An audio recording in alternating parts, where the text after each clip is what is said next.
Good morning, good afternoon, and good evening. A very warm welcome to the global audiences joining in for this COP26 side event being hosted by ODI, Octus ESG, and Climate Bonds Initiative as a part of the UK Pact program.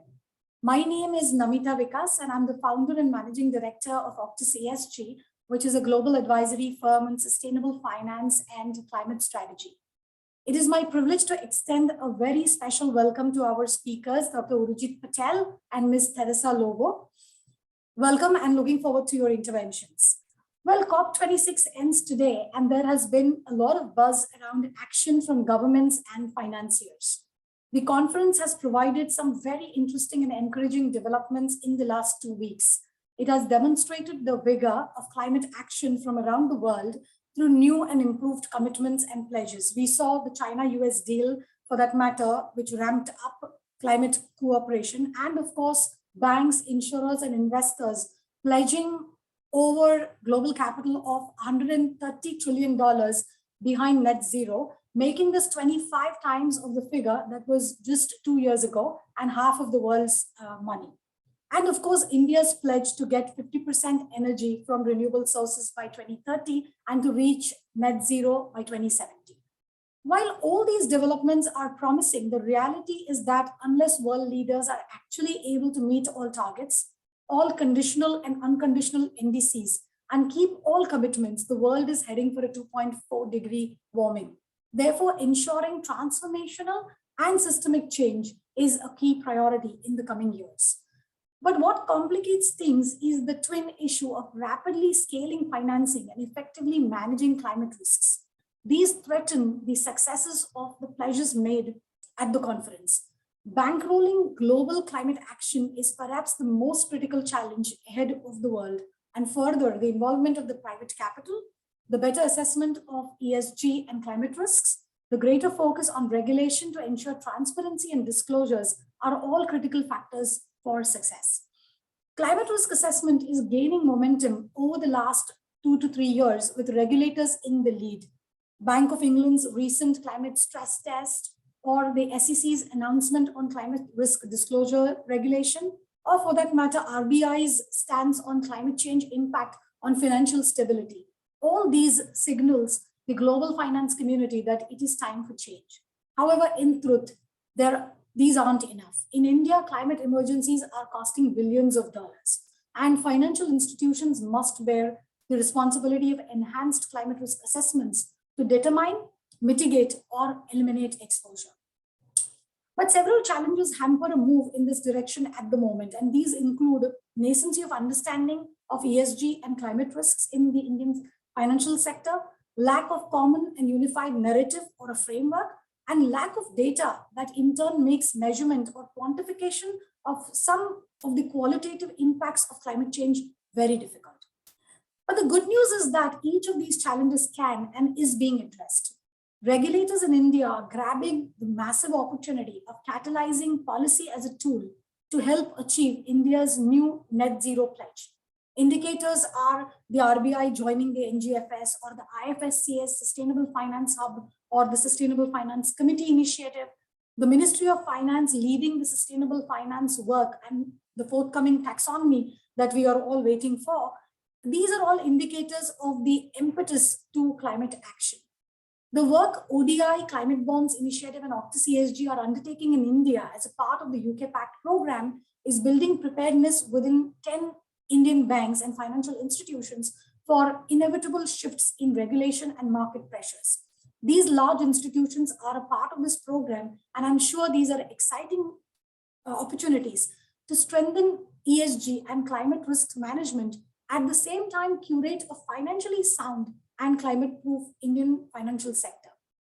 Well, it's high time we grab the bull by its horns and dive into better understand, manage, and mitigate climate risks as the first and the most crucial step towards climate action.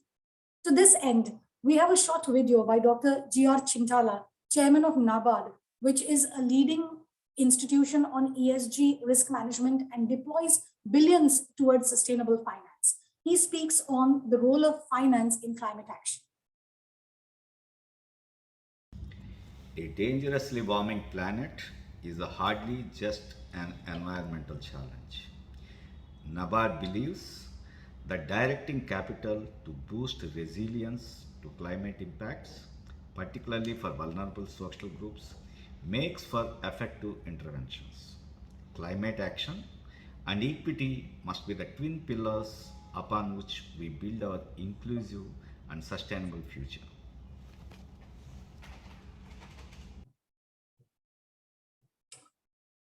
Well, that was an interesting message. And today, via another short video, we also aim to celebrate frontrunners in India's financial sector on managing climate risks and leveraging lending opportunities.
On that note, and without further ado, I would like to hand over to Dr. Ratin Roy for the panel discussion. Over to you, Ratin. Thank you.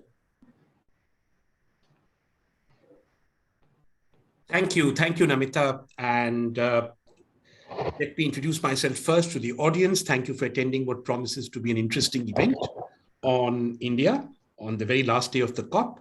I'm Ratin Roy. I'm the Managing Director of ODI. It's not the Overseas Development Institute anymore, just ODI. And I'll be chairing today's discussion. For my views on COP, please check out the ODI website and the Twitter handle, because I will just be chairing the discussion. With great pleasure, because we have an excellent, I think, erudite panel today of three. I'm delighted and honored that Dr. Urjit Patel, former Governor, Reserve Bank of India, and eminent Indian macroeconomist, has agreed to join us, particularly because I was very stimulated by a paper he wrote for OMFIF a few months ago on the imperative for India and Indian regulators to take climate action. That paper has certainly, I know, resonated in the more thoughtful parts of the Indian macroeconomics establishment, because he did point out that this challenge was a systemic challenge and not one that could be solved by looking just at finance. Teresa Lober, head of Green Finance, Bank of England, United Kingdom. The Bank of England is self-declared frontrunner on climate finance. Their green disclosure reports are keenly awaited and read. Their action on regulating the green financial system, both domestically and internationally, their propositional engagement in the theme make them one of the leading central banks intellectually to engage with the issue of green finance. Welcome, Teresa, and look forward to your views. And Prashant Vaz, who is Senior Policy Fellow of the Climate Bonds Initiative, which I'm honored also to be a Senior Advisor of. The Climate Bonds Initiative works to enable countries develop taxonomies and engage in market interventions to be able to secure finance for development, but that finance can be said to be climate friendly, climate compatible, climate positive. This is obviously a topic of personal interest of mine because I'm a public finance economist. And climate finance impacts both, I think, the ability of a government to run a fiscal policy that demonstrates fiduciary responsibility, at least in its borrowing activities, and enables, I think, the burden of investing in transformation and prosperity to be more effectively shared, the more the private sector is able to mobilize climate finance on terms that recognize the positive impact that climate financing has and incorporates it into the pricing of financial products. Over the past 2 weeks, negotiators at the COP have been very active. My worry is that, to quote Her Majesty the Queen of England, just before COP, they talk, but they do not do. That comment, I think, we in India could also do well to reflect on. So it'll be interesting to see today, amidst all the talk about the need for climate finance, what we can actually do to make it happen and contribute to the larger cause of building a financial system that can manage, among other things, climate-related risks and mobilize capital for green investments by actually serving the cause of increasing the availability of capital for investment and not by putting fiduciary or Basel-type constraints on it as a means to making sure climate is green. It is certainly true that most Indian financial institutions do not account for the impact of climate risks on their balance sheets, and at the moment, the Reserve Bank of India does not require them to do so. I'm aware that when Ujit was governor, he commissioned work to try and see whether a green finance regulatory strategy could be framed. I don't know quite what happened to that, but it certainly isn't anything that's formal yet now. In a small way, my own organization, ODI, in combination with Octus and with Climate Bonds, is trying to contribute to both awareness and tool building and capacity to enable improved monitoring and reporting of climate-related financial risks in India. This initiative is generously funded by UK Pact, which is a UK government initiative to enable organizations such as ours to partner with institutions in countries, in selected countries. We're doing this in India. This particular convening is part of the UK Pact series of activities that we are engaged with. I'm very happy to see in the audience partners from some of the state governments and other places in UK Pact here. This event looks to insights from the 3 senior leaders in the panel, and we will also explore opportunities that Indian regulators may have, drawing on the wisdom of the panel, both looking at international experience and domestically, to strengthen climate-related risk management and expand green investment and lending. Before we start, just some very quick housekeeping. We have dedicated Q&A.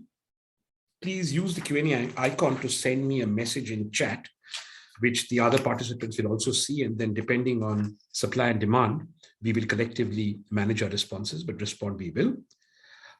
Please also note that this event is being recorded. So if you don't like that, then you may wish to switch off the event. If you like it, then please stay with us, because the recording will be made live next week on different digital channels of our organizations that are organizing this event. Thank you. Let me then start moderating by directing my first question to Dr. Ujit Patel. Dr. Patel, the energy sector seems to be at the center of the decarbonization objective. But in that context, what are the most pertinent risks for the financial sector?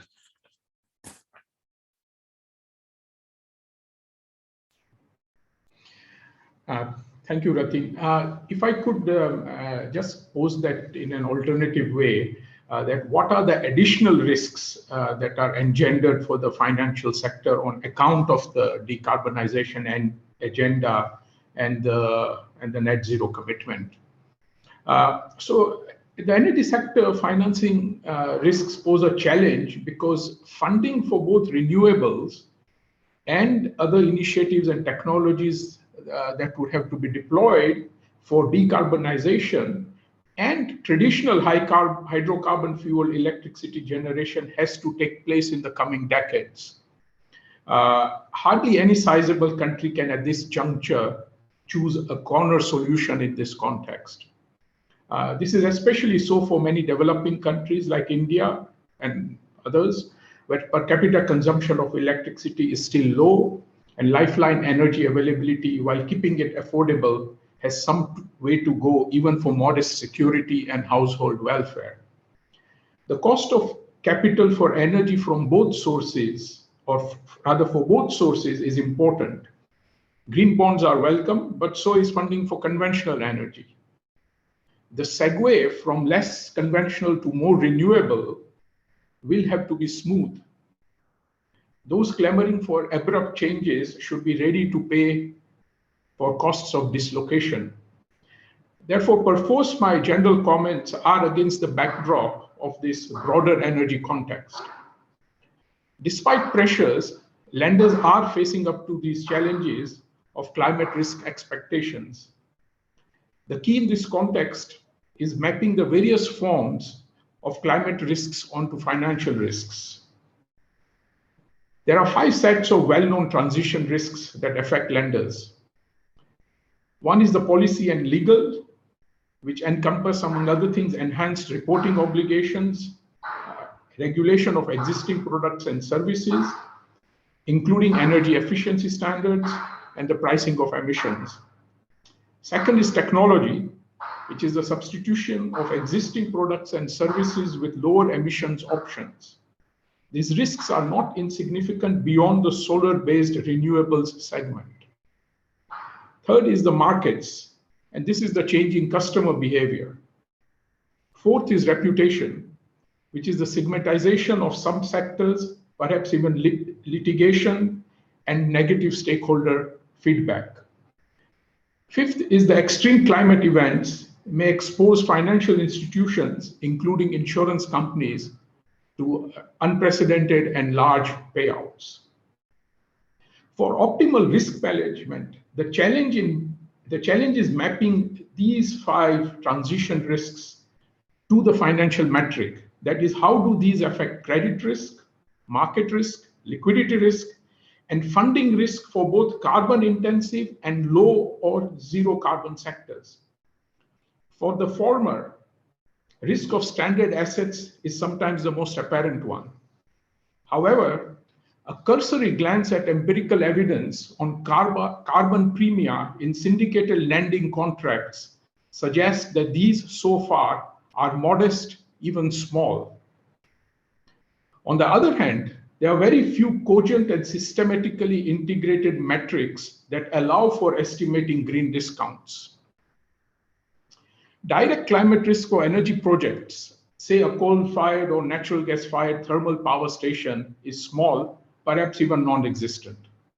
But abrupt changes in policy and regulation can be important, especially if this is done retrospectively. Taxing carbon emissions of plants that are already operational or under construction, or a clean energy cess on coal for mines that are already in operation. This actually increases the cost of capital for everyone. There are some other considerations that I would call slightly more macro in nature. For many developing countries, some might even call it the deafening silence of any meaningful commitment on the $100 billion a year support to help them with adaptation and mitigation. Let us be clear that this was supposed to be by way of grants and fiscal support, not by increasing foreign currency indebtedness of poor countries or relabeling of existing programs, say by the OECD. Justice and self-interest both need to come together. Second, backsliding. Credible commitments are impossible to make, especially by sovereigns. Optimistic and outsized announcements will only mean that the rollback risk is that much higher. This risk is different from regulatory and policy risks, which are usually smooth. Rollback risk is discontinuous. Witness the dash for coal and natural gas in recent months in parts of the world that had made coal an unutterable 4-letter word. The much discussed transition risk has to incorporate this rollback possibility too. Flexibility is key.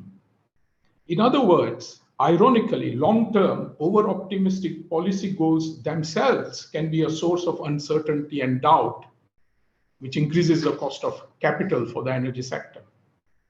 Thirdly is the fiscal risk. While we often talk about subsidies for carbon-intensive energy sources, lenders also have to determine how sustainable are subsidies for renewable power. Some of it is revenue foregone, like lower transmission and wheeling charges, lower cross-subsidy obligations, cheaper land, etc.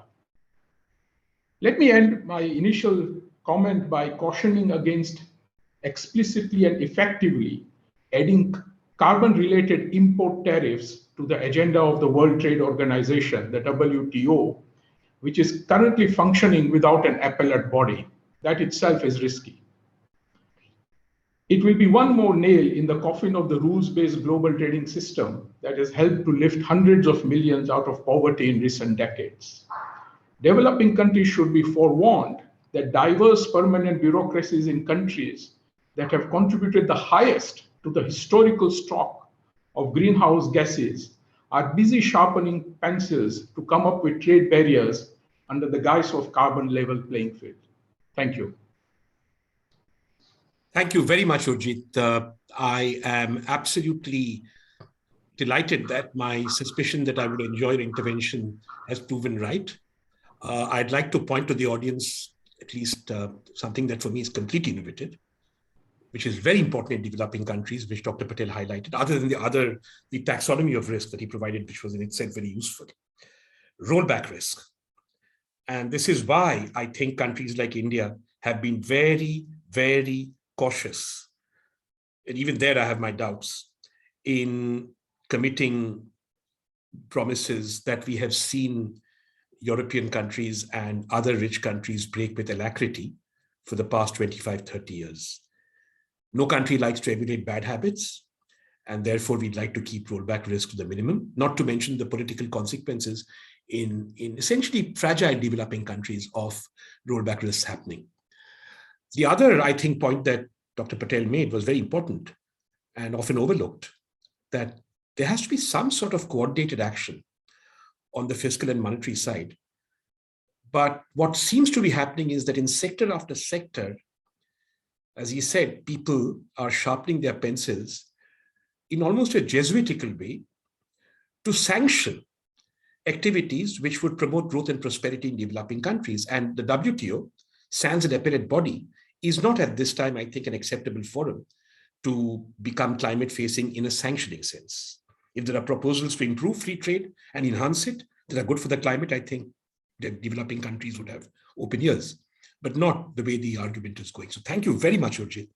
I just highlighted those 2 points because I've never heard them before, and they're very useful. Let me now move to Dr. Lober, Teresa Lober from the Bank of England.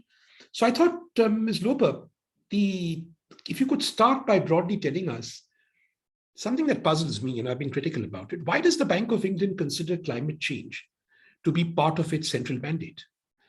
And the other question is, you have achieved as the regulator, I think, considerable success on climate-related financial disclosure. Having got those disclosures, what do you see as the next step? Over to you. Thank you very much. And thank you very much for the invitation to participate in the panel today. I'm delighted to be here.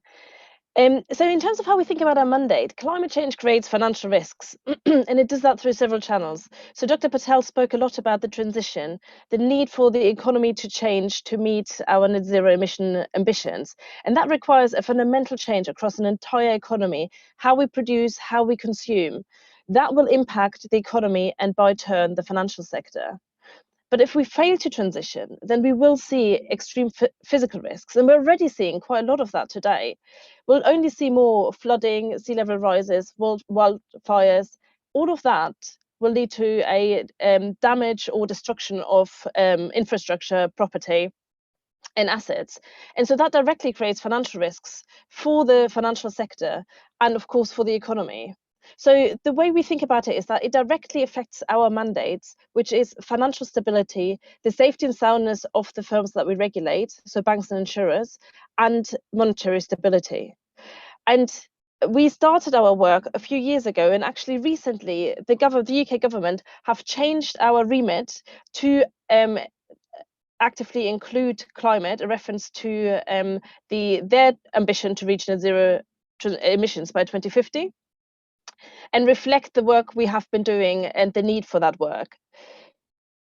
So in terms of what we are doing to try to address that, we started a while ago to actively engage with the financial sector, and we have set some supervisory expectations. So we're asking our firms to disclose information. Namita made the point that how important it is to create more data and more information and more transparency within the market. We're also asking them to include climate embedded in their governance. So we want firms to discuss this issue at board level, and we want them to appoint someone senior who's accountable to us as the regulator to make sure every financial firm has a plan for how they will address these risks and assess and understand them. We also ask firms to embed it in their risk management. So this doesn't need to be a separate team and a separate function. It can be embedded in their risk management function because it's credit risk, it's operational risk, it is market risk. And finally, we're asking firms to do scenario analysis, and I will come back to that shortly. One point I want to make is that this is really hard. So developing the tools for how we really assess these risks and we understand them, all of this is nascent, it's new. We don't have all the answers by any means. And so I think there's a really important point around working together and sharing expertise where we do develop it. So we set up a Climate Financial Risk Forum, which is a forum that we chair jointly with the Financial Conduct Authority, so the other financial regulator in the UK. And it includes industry across the board, so banks, insurers, asset managers, and now pension funds. And the idea is to bring together industry, both UK and international, to think about the key challenges, what expertise there is, how we can develop further expertise, and how can we share that. So this forum has been a very useful way to for industry to have that platform to engage, but also for industry to think about, not just in their bubble, about, oh, how does that affect the banking sector or the insurance sector or the pension funds, but actually where do things align and cut across? So what are the data requirements and how can we align those? So the different parts of the financial system don't ask the real economy for different bits of data, but we try to make this as smooth and easy as possible. And we published some guidance, or the firms published guidance on the back of these discussions and that work, which are publicly available. Now, one key tool for assessing the risks in our mind is scenario analysis. And so let me say a little bit more about that. Climate change is different in its nature. As I said earlier, it is similar in the sense that it is market risk, it's operational risk, it's credit risk, but it is also different because the time horizon over which we need to assess it is a very different one. It's not the business cycle. We're looking at decades rather than years. We also know that the risks will only continue to build unless we take action today. And so again, it is different also for us as a regulator, because we need to think about that increasing risk over time rather than a risk that will just naturally potentially go away. So we have asked our firms in the UK, the largest banks and insurers, to undertake scenario analysis. And we're asking them to run 3 different scenarios. So one is an orderly transition to net zero by 2050, which is ideally what we all want. One is a scenario that assumes that action is delayed. So despite all the government promises, action won't happen in time for another, in this case, 9 years. So by 2030, this action is finally put into place, and we then still see a transition, but obviously it has to be much more drastic. And Dr. Patel made the point around the risks around this really sudden disruptive transition. And so ideally it's something we'd like to avoid, but we really want to understand the risks that are associated with such a transition. And finally, what if we don't transition? What if we get the extreme physical risks? And I think there's a really important point here for us to understand around. So insurance firms have long been thinking about some of these physical risks, but they also typically reset their policies every year. And so if we think further ahead, are we getting into a space where maybe insurance is no longer willing to provide insurance, as is we already have an insurance gap? So where could that open up?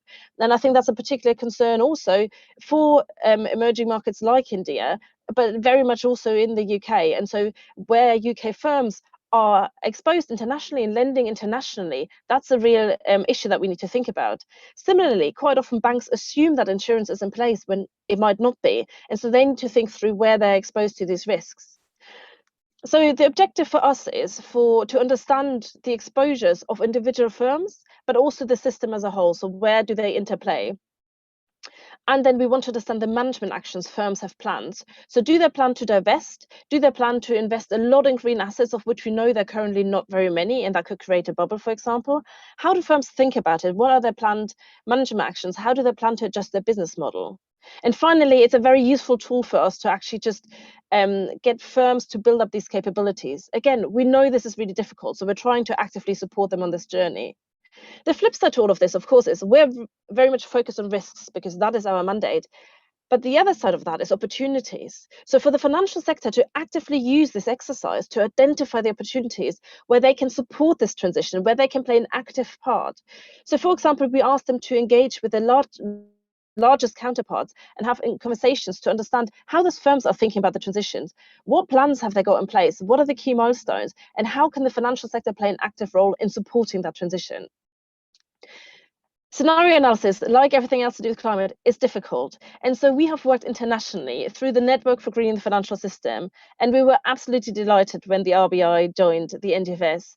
We have been working with the NGFS and a group of climate scientists to develop climate scenarios for use by supervisors, by regulators, by central banks, and by the financial system. And these are also freely available. And there's quite a lot of information on the website. So I would encourage all financial firms to have a look at that and have a go. What we have found with our financial firms is, because it is difficult, you almost only appreciate just how difficult it is when you start. And so it's incredibly important to start. I know there are real struggles here. We don't have all the data we'd like. We don't have all the models. We don't have all the full understanding of these issues, but we need to get started, because putting off understanding the challenge is not going to make the risks any smaller. It's only going to increase them. Thank you. A bit slow at unmuting. Thank you very much, Teresa. That was very informative for me. I thought very precise. I have a follow-up question, but please don't answer it now. And this is to both you and Ujit, which is, how does this affect the sovereign space? Are you going to look at, the Bank of England said in its report, for instance, that our lending is green because we principally issue sovereign paper to the UK, which is a green country. So does that mean going forward that there will become a sort of different market for different sovereigns depending on how green their country is? Or are we looking at things like the Indonesian sukuk, where there will be an entire line of sovereign product that would be explicitly green, thereby breaking a rule of public finance, which is partitioning, how the government borrows, but that's fine. Be interesting to know your views both on the desirability of applying these principles as sovereign and a bit more on how, but not now, just for you to reflect on, because it's not part of the play role and pending other questions. Prashant, over to you. Let's talk about India. How great are climate risks exposures of Indian banks compared to banking in other countries? And what can the RBI do to help reduce climate risk exposure? This is important for every Indian, because I'm over 50 now and I've had 3 taxpayer bailouts of the Indian banking system in my lifetime. And that's just after the banks were nationalized. So if we don't want any further overload on the taxpayers, it'd be good to get your perspective on this. Over to you. Thank you, Ruther, and I'd like to welcome Teresa and Dr. Patel on behalf of CBI as one of the joint hosts. Yes, I'm going to comment a little bit about the impact of India's energy transition on the banks, and how we ensure that we get an orderly transition so that banks can continue to prudentially provide credit to these really important and huge energy companies that constitute the Indian energy market. I mean, the first point to make is that India is quite unlike other G20 countries. It's got amongst the lowest carbon emissions per person anywhere in the world, about 3 tons per person, which is half of that of the UK. And yet it's got some of the highest emissions per kilowatt hour of electricity generated. Now, this isn't any sort of paradox. We all understand that something like 2/3 of Indian power comes from coal. But this is set to change. As Prime Minister Modi announced last week, India is set to increase the share of renewables to 50% by 2030. That's 500 gigawatts of capacity. Currently, it's at around 100. Now, to put that into some kind of perspective, that rate of change is something like 10 times the rate of the UK is attempting. So that is the scale of capital that has to be mobilized, a mixture of mainly private, but also public. But what has all this got to do with central banks? Over 10% of bank lending in India is to the power sector.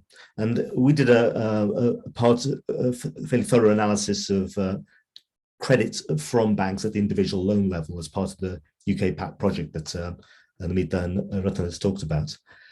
Something like 85% of this lending to the energy companies is to companies with a mixture of brown assets and green assets. So this is going to be the engine of change. Only about 15% of power sector lending is to pure play green companies. Now, if the policy landscape changes as quickly as it needs to, and Ratan, I do share your kind of worries that we're good at making announcements, but the follow through hasn't yet to happen. But if the policy landscape is to change as quickly as it needs to, then what is the effect on the viability of these power companies? They're going to rapidly transition from essentially largely coal companies to a mixture of coal and less of coal to renewables. Banks need to understand and test the consequences of this rapid transition. And I know that India is not at the moment contemplating any kind of carbon price. And Dr. Patel, I hear what you're saying about the kind of worries about some of the border tariff adjustments, CBAM type policies that the EU is implementing. But this might well be the reality that India faces.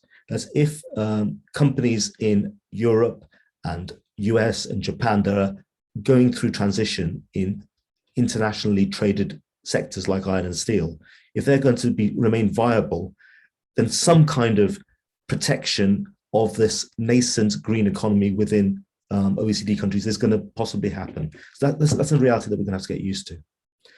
So even though India might not itself impose any kind of carbon tax anytime soon, it's going to, the reality it's going to face is the possibility that Indian banks will face higher costs of capital as investors in OECD countries are signing up to net zero pledges and moving away from lending to companies that are not part of this net zero. They're going to face issues like lower utilization rates. As this 500 gigawatts of renewable energy comes onto the system, there'll be lower and lower utilization rates of coal-fired power stations, putting pressure on them. And this indirect carbon taxes or environmental processes that will inhibit the operation of coal-fired plants. So what we need to see is an orderly transition where these risks are managed. So this means that the banks have to make sure they can provision for this change in lending, and that they're pricing the future lending to ensure that brown lending is appropriately priced for the higher risks that it imposes on financial systems, and green lending is relatively speaking cheaper. Now, I think as Teresa has indicated already, the NGFS is working very closely with many central banks around the world they've developed the scenarios, and I understand from one of their recent publications, something like 30 central banks around the world are contemplating using these scenarios either to do stress tests or at some stage of the process. No central bank is going to get this right the first time. As we all know, the data on exposure is not there yet. A lot of the information that needs to be available on carbon intensity of lending, of portfolios, doesn't exist. And we heard about insurance companies, it's the same problem there. We won't get it right first time, but it's important that we make the start and make sure that we start collecting data so we understand what the risks are at the moment, what the plans are of banks and their counterparties, the companies they lend to, and we start getting this kind of disclosure out there. So I think the disclosure and this kind of transparency is a first step, but it's only a first step. I've noticed increasingly central banks around the world are experimenting with radically different policies where they're actually intervening to change the relative cost of capital.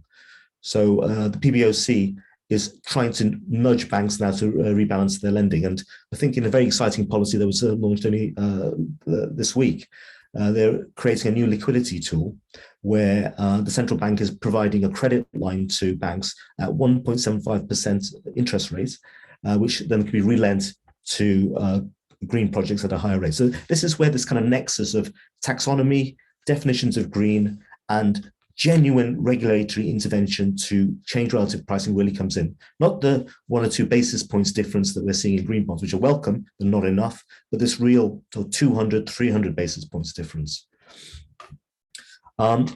I think, as Teresa, it was a little bit modest, but could well have mentioned, UK is itself tilting its corporate bond purchasing away from firms that are not making full disclosures.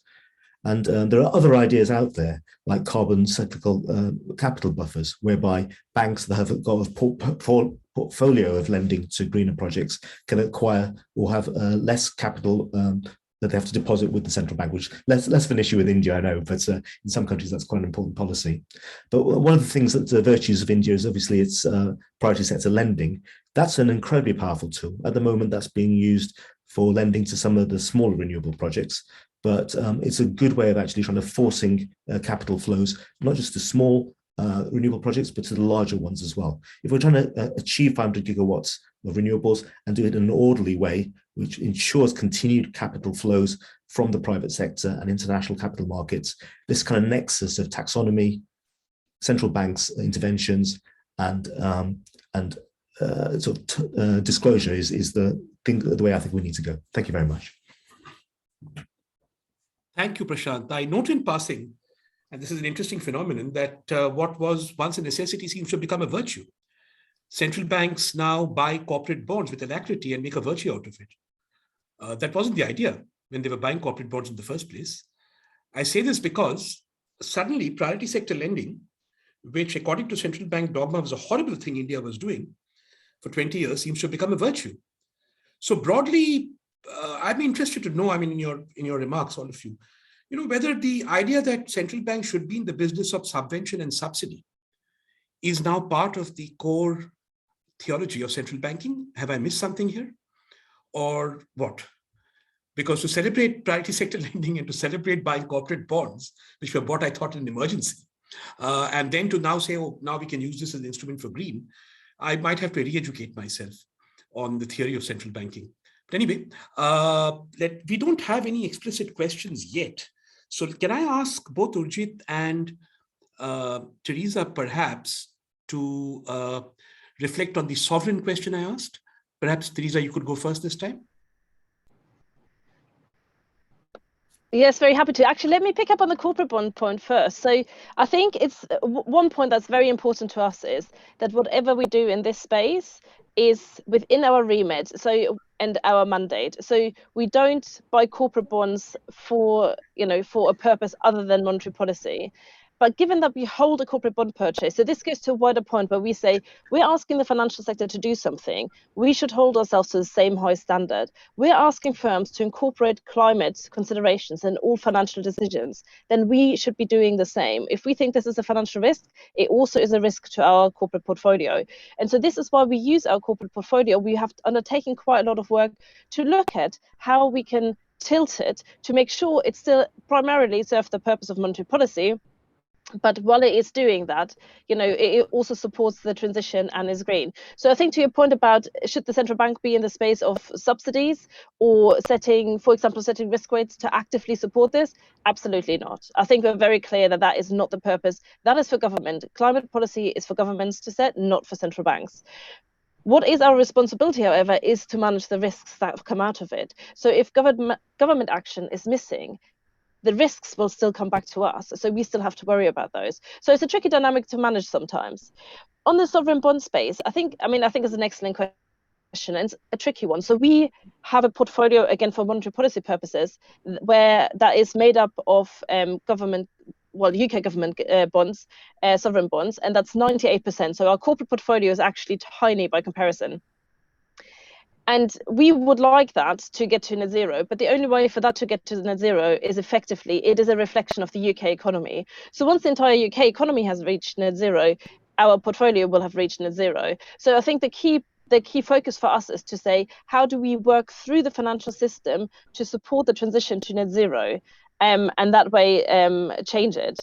I think one point that to my mind is really important is that all things considered, the UK is pretty small.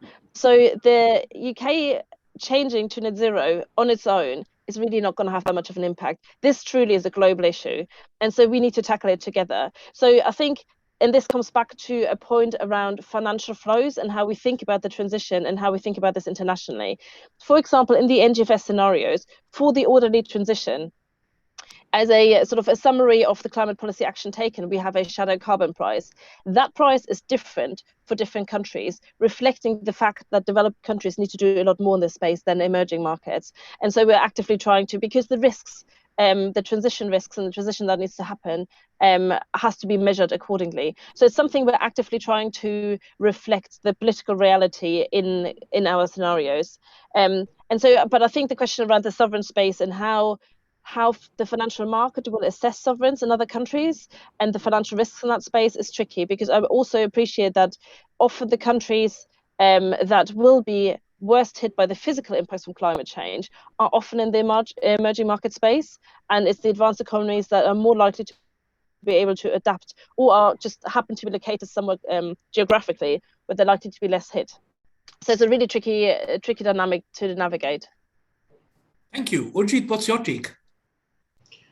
Well, let me, I had mentioned that thus far the carbon premia on these syndicated loans, etc., is pretty small. And the interesting fact is that green banks also do not appear to price carbon risk differently from other banks. That's the empirical evidence. I mean, what Teresa said that, as the UK becomes net zero, that portfolio becomes net zero. I think, that's a very sensible way of looking at this. So, it's 2050 or 2070 or 2060. And I think that's the way to do it rather than push the issue any more than that. On Prashant's point that we should be ready for carbon tariffs, etc. Well, there are different countries tax carbon differently. I mean, just because a national jurisdiction has decided to put in a regulation of a certain sort, it doesn't mean that it has to impose a carbon tariff on what it imports. India taxes petrol, diesel. 60% of the price we pay at the pump is taxes. So I think this is a dangerous route. It's that old instruments versus objectives. Let us not conflate every policy tool with a green objective. We will end up making a mess. And I think that the World Trade Organization and the international trading system is far too important to go down that road, regardless of what one or two large economic blocs in the world want to do. And I think it would be just a disaster to bring this on board. And remember, there are welfare consequences for everyone on this. It's just not just the developing countries. I mean, the developed countries do benefit from cheaper goods and services. Add that to the inflation that the UK is facing up to at the moment. So I think we need to be very careful in terms of the pace, in terms of what instruments that we use, and we shouldn't get carried away by using everything that is at our disposal for this one objective. When actually the financial markets, in fact, so far have ignored this carbon premium, and I think we need to trade cautiously, and the way we will trade cautiously is to actually have more sober and realistic targets, and let markets and technologies help out. I mean, 10 years ago, if someone had told me that India would have 100 gigawatts of renewable power in 2011, I would not have believed that, and now it does, and the only reason is because the cost of generating that power has fallen from over 15 rupees per unit 10 years ago on solar to less than 3 rupees now. In part, this has been helped by the massive economies of scale in the production of solar panels in China. And it's an example of how actually international trade has helped the business of greening. So I come back to the point that don't let the green objectives come in the way of international trade. You don't know how non-linear and costly that will turn out to be. Thank you, Ratan. Thank you, Jeet. And what I'm going to do now is I see two questions here in the Q&A, which I'm going to club for all of you. But first, I'd like Prashant, and briefly, Prashant, there's a question on taxonomy and a question on ESG. Could you take these together? What is the role of a taxonomy in this whole context? Is a globally aligned taxonomy a prerequisite? And the second is the paradox of ESG ratings. Big coal companies comply with the laws of the land and they are consequently rated highly on ESG. How do you resolve this paradox? If you could just deal with these technical questions quickly. Sure. So, I mean, the taxonomy development at the moment is sort of proceeding at pace across around the world. And at the moment, I think there's something like 30 different taxonomies under development, of which the Chinese and the European are the most developed. But these are rapidly becoming essentially a screening tool for worlds to decide what is green and what is not green. And it is quite important that when individual assets or activities are developed, that investors who are looking for in developing green portfolios have that kind of clarity that their investment is going into a recognizably green kind of investment. So taxonomies are not there to say what should or should not be invested in. It's what should or should not be labeled as green and how much or proportion.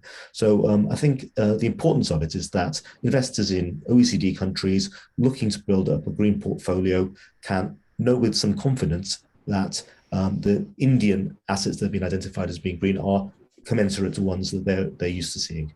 So that's the kind of beauty of taxonomies and that international alignment.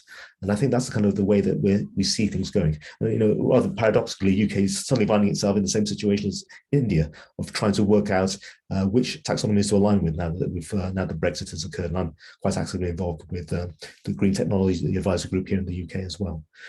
So Ratan, your second question was? On ESGs, that coal companies get high ESG ratings. What's this paradox?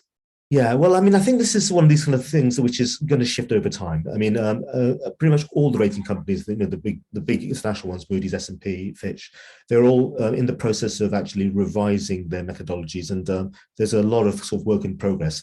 And I think one of the kind of the big issues for them is to stop focusing so much on historical credit analysis and think be a bit more kind of forward facing as well. So this isn't something that's occurred to any great extent yet, but I'm sort of seeing interesting and attractive kind of analyses by S&P. And I think once this becomes mainstream in the way they do things, it will change. There's been some analyses of sovereign credit ratings in terms of physical risks, and with some really alarming kind of consequences for some of the countries we might expect, like some of the low-lying states. I just wanted to take up that kind of issue for me about that Dr. Patel was saying. I think this issue of border tariff adjustments is incredibly sensitive, and the EU is going very, very slowly and softly on it. But the situation where energy-intensive tradable goods like steel and aluminium, which is responsible for something like 15% of emissions globally. We cannot have a situation where policies are being enacted in one country, which are seeking to replace high carbon with low carbon, only to be undercut and undermined by free trade in those particular goods. So yes, it has to be done sensitively. Yes, it has to be done carefully. But I think around the world, we should see this as an opportunity. I think some of the most interesting bits of work I've seen have actually been done on decarbonising steel, have been done in India by Terry and some of the organizations like that. So the application of green hydrogen to steel production in India is absolutely on the cards, and we shouldn't be discouraging that, we should be encouraging that. Okay, so thank you, Prashant. And I'm going to answer one question on rating agencies. There's a question about rating agencies and why they don't weight climate. It's actually, the answer is very simple. I'm so glad people have woken up to rating agencies now, and not for the last 50 years when they were sworn to as being accurate predictors of countries. The largest correlation of a rating agency's rating and a country's sovereign rating is the per capita income of that country. the correlation between green action and green financial products and per capita income is the strongest amongst all. So as long as you have rich countries who are able to easily and profitably transition into green, and you don't pay attention to poor countries, the business of rating agencies can continue in the same way. It does not signify, there's not going to be a case where you're going to be, triple B minus, on non-climate grounds, and you're going to improve your rating to A on climate grounds. That's not going to happen. So they aren't bothered and we aren't bothered. Okay, there's an interesting question here, which is to both Teresa and, well, actually, this is really to you, Teresa, and Urjit, if you'd like to come in. Is there a contradiction between the mandate of managing increasing climate finance, that is getting climate finance up, and managing climate-related financial risk, or is there a contradiction? So, in fact, if you want to increase green lending, do you need to actually have a greater risk appetite, or the other way around? I think that's an interesting question. The second question, which I'm also going to put to the entire panel, is we are suddenly talking about environmental risk, but what happened to all the risks that happened on social governance, et cetera, et cetera? How come in the past, central banks were blissfully unable to take account of these? Should we allow people to take a partial view of risk and focus exclusively on environmental risk? Is that fair? Or should questions of equity, questions of international balance of power also not inform this brave new world of intervention, regulation, protection, and risk? Over to you guys for your final comments. Urjit, if you could start, and then we'll go to Teresa and finally Prashant. So I think that one needs to be careful about the mission creep of central banks. Again, it's an issue of instruments and the number of objectives. It would not be correct to add on a large number of objectives for the central bank to nudge it comes down to specific sectors eventually in a certain way, because you are going to end up with collateral consequences elsewhere. The one that I pointed out, that the cost of capital for everyone would rise, and the objective is that the cost of capital for everyone should come down. I would just like to finish with one point, that this issue of carbon border taxes is similar to what was used in the past for labor and environmental standards for countries to impose tariffs, and that was not allowed for the obvious reason that you cannot have the same environmental and labor standards in a low income or lower middle income country. And I think this tyranny of having specific regulations come up in one part of the country, and then we use the international trading system as a battering ram, is something that would be very costly, and it should be resisted at all by all developing countries. And as I say, that what is going to help everyone in this matter are technological breakthroughs, cost effectiveness, reliability of new solutions, and that would be the most powerful tool for decarbonization, as we have seen in the case of solar. So I will, I'll stop there and let others have their final say. Thank you. If I may crave the indulgence of the others, there's a very important question for Urjit. I'm very keen to hear his view from the audience, which is, could you tell us what, in your view, could be 2 or 3 immediate priority actions that the RBI could take on managing climate risks and to guide the financial sector?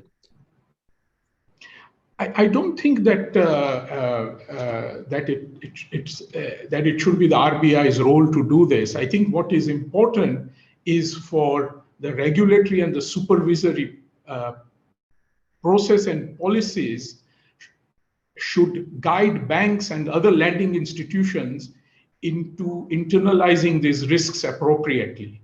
And if these risks happen to be of a certain quantum, then perhaps risk weights can be changed. but it should be done very cautiously and for good reason. I mean, as I mentioned in my opening remarks, actually there is no discernible change that is required in the risk assessment of current conventional energy projects. There has to be a reason why you would want to do that, and not just because you want some other objective to be pushed forward. Interesting. I learned something there. Teresa, over to you. Thank you. So I think I'm very much in a similar place. Central banks have a very clear mandate, a very clear remit, and it's really important for us to stay within that remit. We're non-elected officials, so it's not for us to set climate policy. That's not to say that we haven't got a really important role to play, which we do.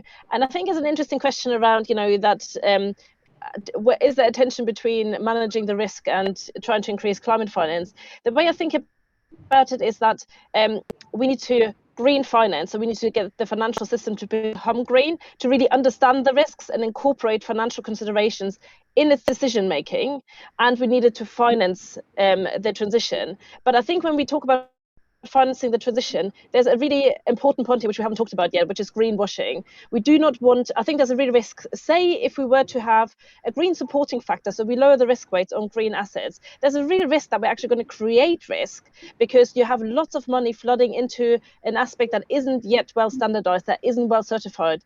And so you could get a lot of greenwashing. You're actually not supporting the transition. You're you're not supporting the transition. You're sort of achieving the opposite. And so I think there's a real tension. And I think central banks typically take a cautious approach for a very good reason. We want to see the evidence. And once the evidence is there, it will be reflected in the risk weights, but not before then. So I think just being really clear on the respective roles. That's not to say that, if you want more money to go into the transition, the government has a really key role to play here.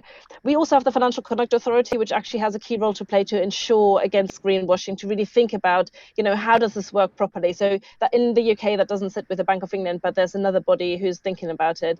But I definitely agree that, this space, actually, how exactly do you transition, and the role that finance plays, finance has a very important role to play, but that doesn't mean it's straightforward to figure out exactly how that works. Very interesting. Prashant, your last thoughts? So I very much agree with Dr. Patel and Teresa about, it's not for central banks to sort out every issue, and you need to be very focused and just focus on systemic risks. Some of the issues of corporate sustainability, other kind of issues like this, I think they're adequately, social issues, they're adequately dealt with by taxonomies. And I think the Indian taxonomy is, quite unusual in that it's actually incorporating social issues amongst its themes that it's trying to focus on. So I think this kind of stuff can be done by investors looking at taxonomy alignment and addressing it that way.